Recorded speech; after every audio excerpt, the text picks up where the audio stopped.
Hello, I'm Kristen Prinz, founder and a partner at the Prinz Law Firm.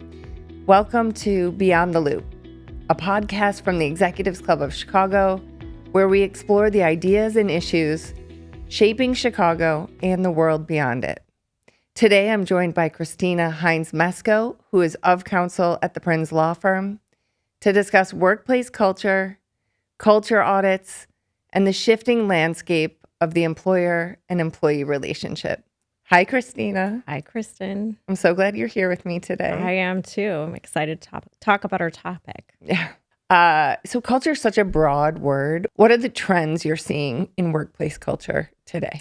Well, I think we've certainly seen for a while that HR is kind of grappling with trying to maintain or create a corporate culture, but there's a gap, I think, between what employees actually live and experience in the workplace and what the organization intends or says its values are or culture are. And I think right now, many employers are trying to navigate that gap and figure out how we can make workplaces better for employees, incentivize excellent performance, and retain excellent talent, attract excellent talent. But still, realize that there is a job that's got to get done, and the business is about the business, right? Yeah. Well, are there specific things happening in the world right now that you think are either helping narrow or maybe widen that gap? Well, I think in these last several years, we've seen, since COVID, I would say, probably so much more personal belief and lives have been brought into the workplace, I think more than ever before, where so there's these social issues that are being brought into the workplace. We also have several generations that are working together in this dawn of technology, which is just accelerating moment by moment, and we're all grappling with that as well.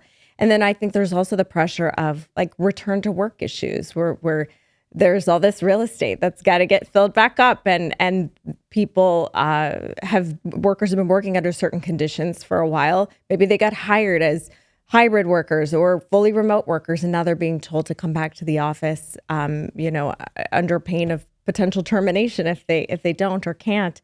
And so these are all issues that employers are having to grapple with. That and inflation as well, and kind of the movement, I think, of workers. That's beyond anything we've seen previously, where job hopping is much more just practiced than in previous generations. Well, and then when you look at the news and you see all these changes with AI, but political polarization, yes, how is that playing out at work? I think there's two methodologies. I think the way people are dealing with this, either workers are facing it head on and forcing these conversations with employers, and which is, creating a certain dynamic that employers have to, be attentive to and deal with and manage within the workplace, where they previously hadn't necessarily had to navigate like difficult social or political issues previously. And then I think on the other end of the spectrum, we see workers who just aren't. There's almost a bit of a quiet distrust. Like they're not going to be challenging. They're going to do their job, keep their head down, get the work done and go. But then, you'll be blindsided as the manager when they give their notice and you had no idea that maybe they were even looking or that there was something amiss that would make them want to seek other employment. So I think there's a spectrum. Yeah, I see that. I mean, but when people talk about workplace culture, I think there's maybe even a misunderstanding of what workplace culture is. A lot of people seem to think, like, one of my first professional jobs was in Seattle during like the first tech boom, .com, when just having .com in your name was very innovative.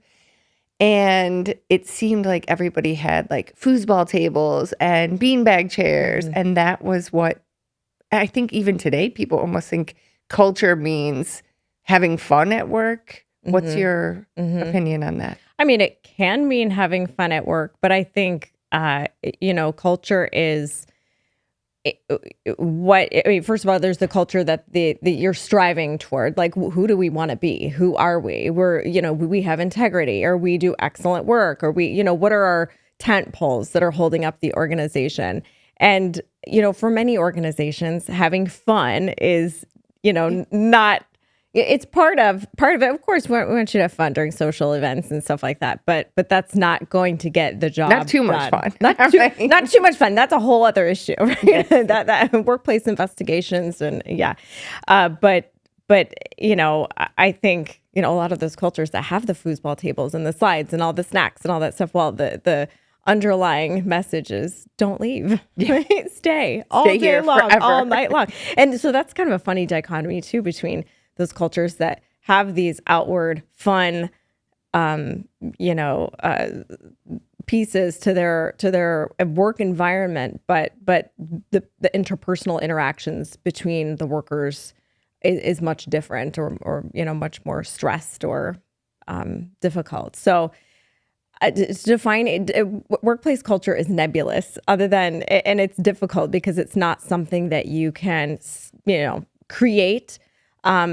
Because it really is a collection of personalities that you have within your workplace. And so I think figuring out how those personalities fit together in the right way, making sure you have the right people in the right seats, and then realizing that so much of your culture is set by leadership. Yeah. And what is permitted by the leadership, what the leadership is permitted to do. If the leaders aren't walking the walk, but they're talking the talk, you're going to have dysfunction.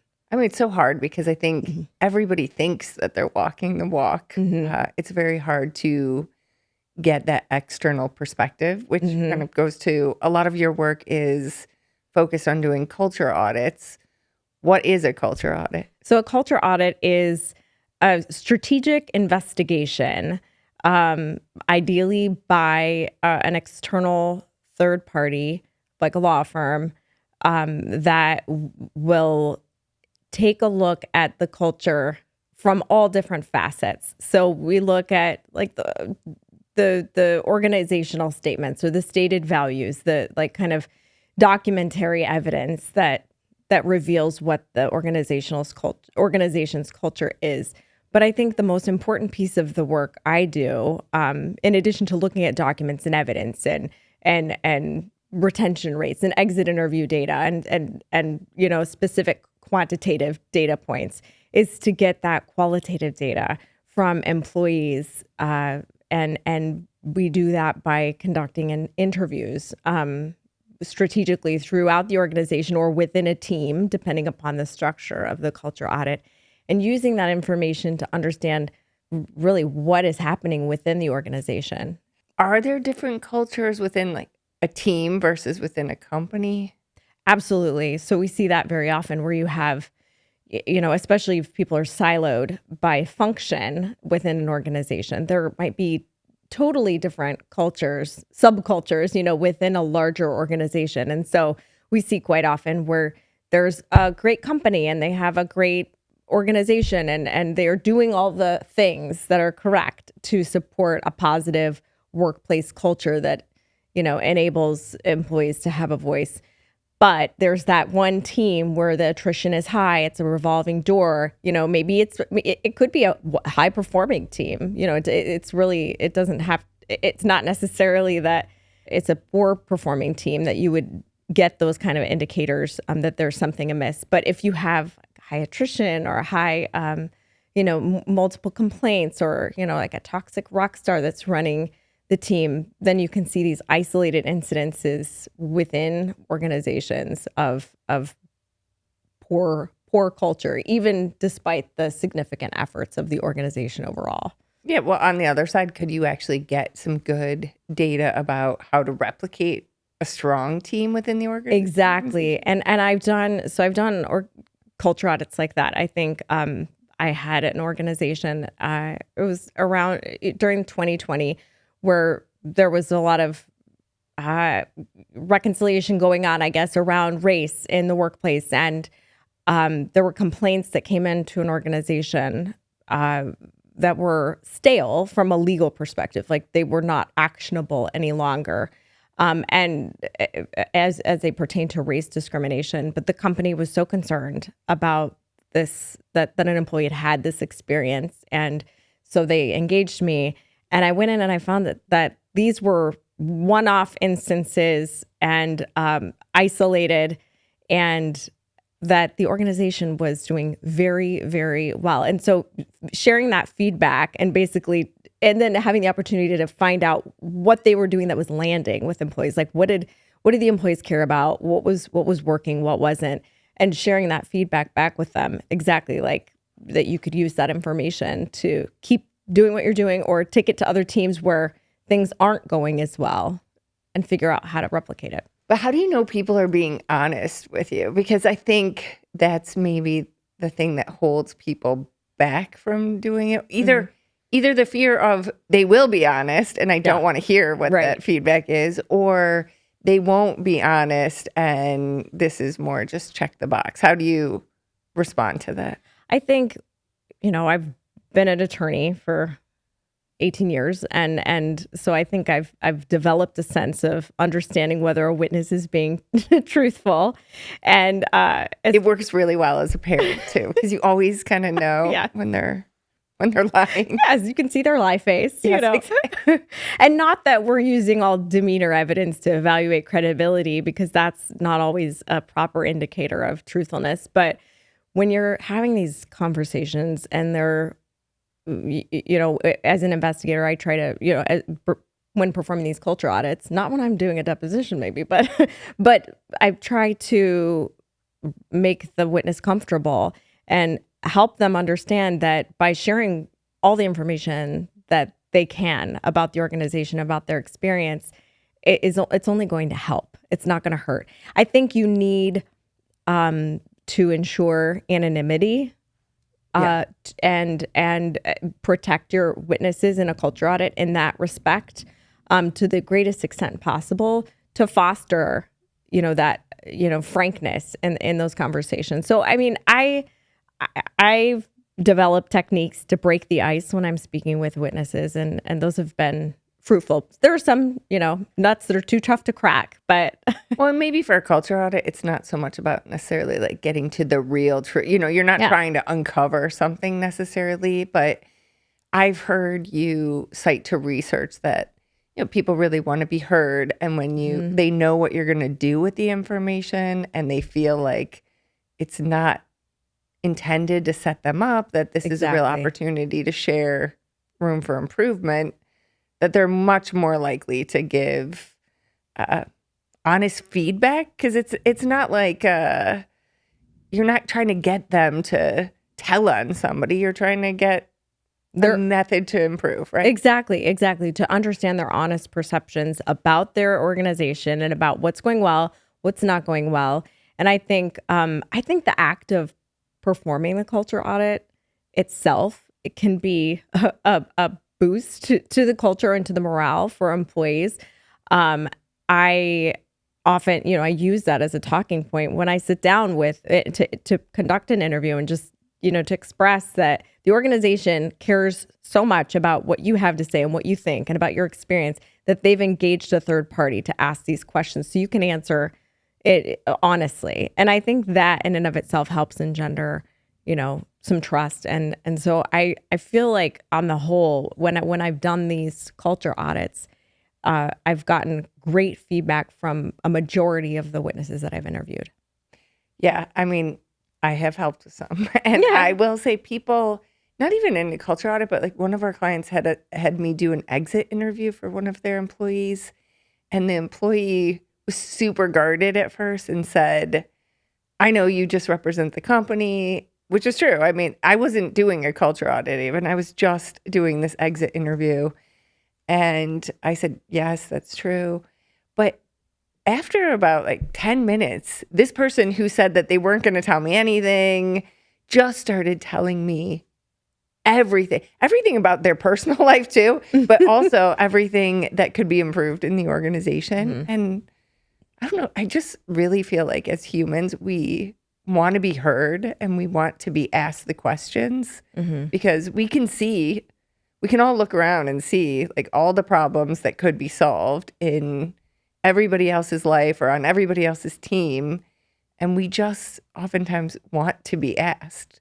So why is it useful to use, though, an attorney? Because, I mean, can a consultant ask these questions? Sure, a consultant could do the same thing, but you get the benefit of attorney-client privilege if you structure the culture audit correctly.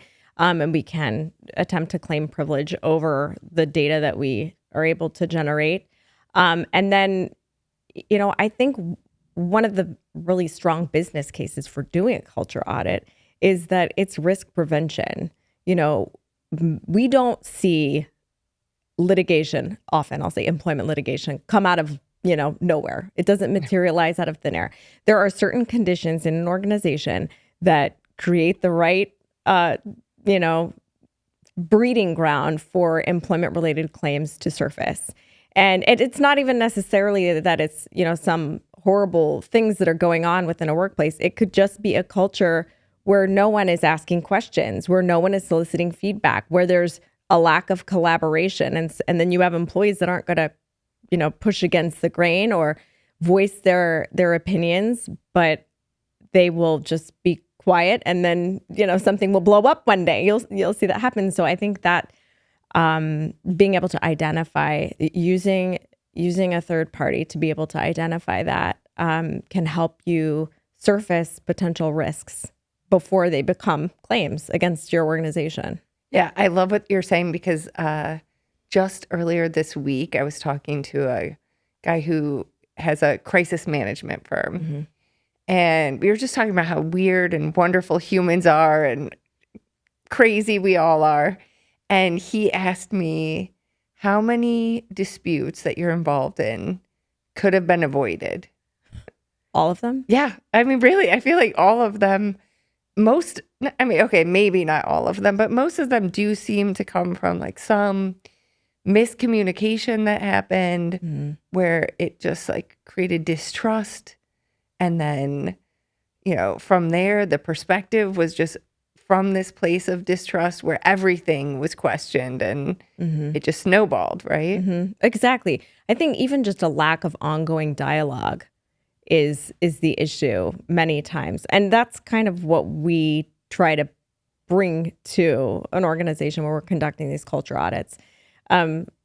If the organization after a culture audit can implement kind of an ongoing ability to provide qualitative feedback or to have a conversation instead of just a check the box engagement survey, everybody's doing good across the board. You don't get that depth of information. But I've seen at least 2 instances recently that resulted in breach of contract claims, not necessarily, discrimination, retaliation, harassment claims, but still breach of contract claims, which are just as costly to an organization that probably could have been avoided if there was just a conversation and maybe a little bit of collaboration around the terms of these executives' employment. And it's unfortunate.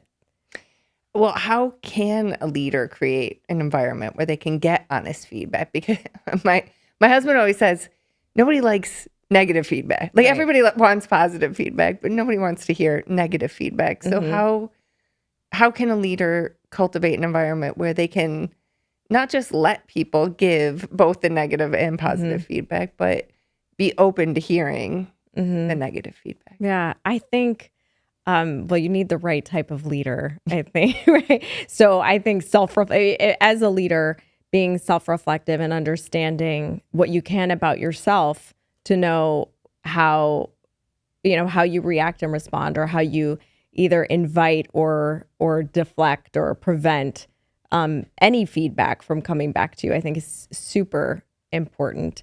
I think it's also nice to have a third party kind of buffer.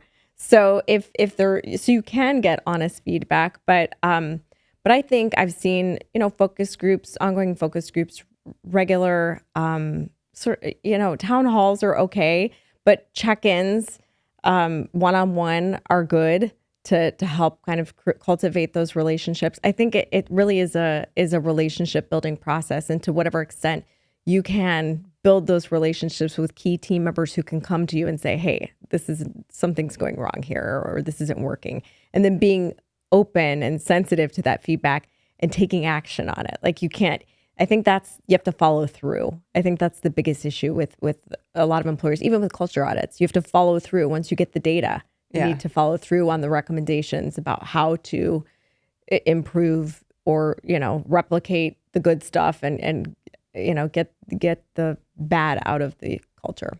Is that a requirement? Like for engagement, does a client need to say, yes, I commit that I'm going to make some changes as a result of this? Because I can't see it being really effective if you're going to go out there and ask all these people to be honest, to give their feedback, to say how to improve, and then get the information and not do anything with it. And that's what we counsel all of our clients. If you're not going to take any action on this basis of the information that we're going to provide you, you're better off not doing it, because essentially, it could, to some employees, probably feel like a bit of a opening of the wound, or a fracture, opening up that fracture and looking at it in the employment relationship. And if you're not going to do disrespectful, like if exactly. you give somebody and you give them the benefit of your feedback and then they ignore it.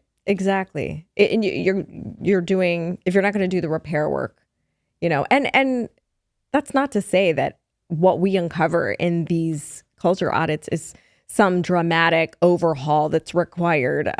Some of these things, some of the recommendations that we make in collaboration with HR teams when we perform these culture audits are fairly simple, and you can get some quick wins, at 60, 90 days after performing this audit. Yep. In a culture though, right now I think of social media and email and all the text messaging and all the things that we can do to get an immediate response. Mm-hmm. But certain things in culture are not immediate. Like some are quick, just like you said. Sometimes you can have quick changes. What happens when there's something more systemic that's going to take time? Mm-hmm. How would you tell a leader to communicate that to the team? I think honesty and transparency, coming to them and saying, here's what we've learned, here's what we're doing now, and here is the plan going forward. And just being frank about, I think leaders saying, we're trying and we're doing our best and we're working as hard and as fast as we can to improve whatever, this metric, whatever it is. But it's not an overnight process by any means. And many of these things aren't, because at times we're surfacing behaviors that have persisted throughout a person's career. And so to undo those and change those and learn new ways will take time and will take effort. And I think another piece to that is it will take forgiveness in some respects as well too, and some level of tolerance. Not that I'm saying you should tolerate unfair working conditions or abuse or anything like that, but we need to have a little bit of give, especially where you see efforts are being made. So being transparent as a leader and saying, I'm trying. Isn't it funny though that honesty and transparency can be so scary, and yet the irony is that when there's a lack of honesty and transparency, everybody's filling that void. It doesn't if you don't tell the story, people are just creating the story in their heads. They're coming up with whatever, story makes them feel good. If you're not saying, this is how we do things here, people make a lot of assumptions, right? Absolutely. They're going to, I think as a leader too, crafting the narrative, especially where there are longer term goals that come out of a culture audit, that aren't going to happen overnight, making sure you stay ahead of that and get ahead of the perception that, oh, well, I gave this feedback and nothing's happening and nothing's going to change. Harnessing that and saying, no, here's what's happening and here's the steps we're taking. And so checking in, I think, about it would be helpful as well. But you're absolutely right that as humans, as employees, as employers, we're going to gap fill unless we're told otherwise. Yeah, exactly. Right. We'd like to take a moment to thank Shure Incorporated for being a proud sponsor of the Executives Exchange podcast. Shure is the gold standard, trusted by podcasters, musicians, and broadcasters around the world. Whether you're recording at home or in a professional studio, Shure microphones deliver clear, reliable audio every time, meaning fewer distractions, better conversations, and a more polished experience for your listeners. Visit Shure.com to explore their full range of products for home use and professional media needs. So you mentioned earlier that culture is top down, but I think it's interesting because it's also bottom up. And not to be political, but you see a lot of times we live in a democratic society for now. And, you say people are influenced by the leaders that we've elected. Yeah. But then at the same time, I mean, everybody's responsible. How does that play out in an organization? Is it the same? Like, are we all responsible for continuing the culture or destroying the culture or creating the culture? Yeah, I that's an excellent point, Kristen, because I think expressing to employees in an organization that each and every person is responsible for the culture because everyone impacts it. It's, the culture is a composition of each and every piece and part of it. And to the extent you're doing the best that you can in your limited role, whatever that may be, from maintenance workers on up, everyone has a part to play. And if everyone can do the very best that they can in their little purview of the world, sounds like Pollyanna, but then that will impact the culture that much better. But to just look to leaders to set the tone, that I think that is unfair. That's an unfair burden. I think the leadership of the organization needs to set the tone the best that they can. But and I think the other way they're responsible for the actions of each and every employee is to be certain about what they want to permit in the culture and what they are not going to permit. That's at every level of the organization. So accountability for sure for each and every employee. But no, I think expressing to the whole organization that we're all a part of this together is imperative.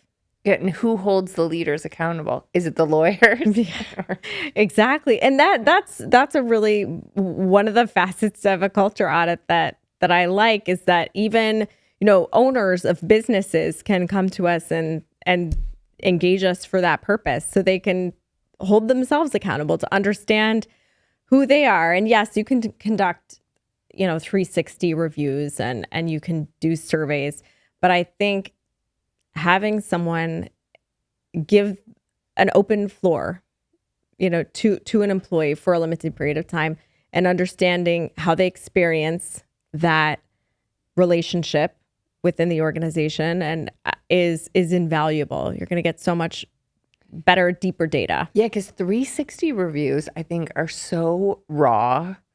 I mean, I personally think 360 reviews are fantastic for the person, to receive the information if they're truly anonymous and to be able to take that. But it's actually, I think, very hard to share that with a whole team. Whereas with a culture audit, you can say, this is the feedback and then this is what we're going to do with it. Because, we've done 360 reviews and, there's some things that I think were extremely helpful out of it. But then at the same time, do I want everybody to see everybody else's comments about my leadership? I mean, I'm just going to be honest that I don't feel like that vulnerable with everybody that I want to share all of that. So, and you kind of mentioned this earlier, how do you buffer the feedback so that people do want to share it? That's tough. I mean, even when we're sharing the feedback, sometimes it can be difficult to report to the leaders that we're sharing feedback about. But I think if an organization conducts a culture audit, they have to share the outcomes, of the culture audit for purposes of transparency again and generating that trust and the relationship. But I think we can certainly categorize it in a manner, characterize it, discuss It's more it. distilled, right? I mean, isn't it more Exactly. like, here, this is how it's constructive instead of, oh, when you come in, on this day, you didn't say hi to me or you didn't ask me how I'm doing or I didn't like your outfit.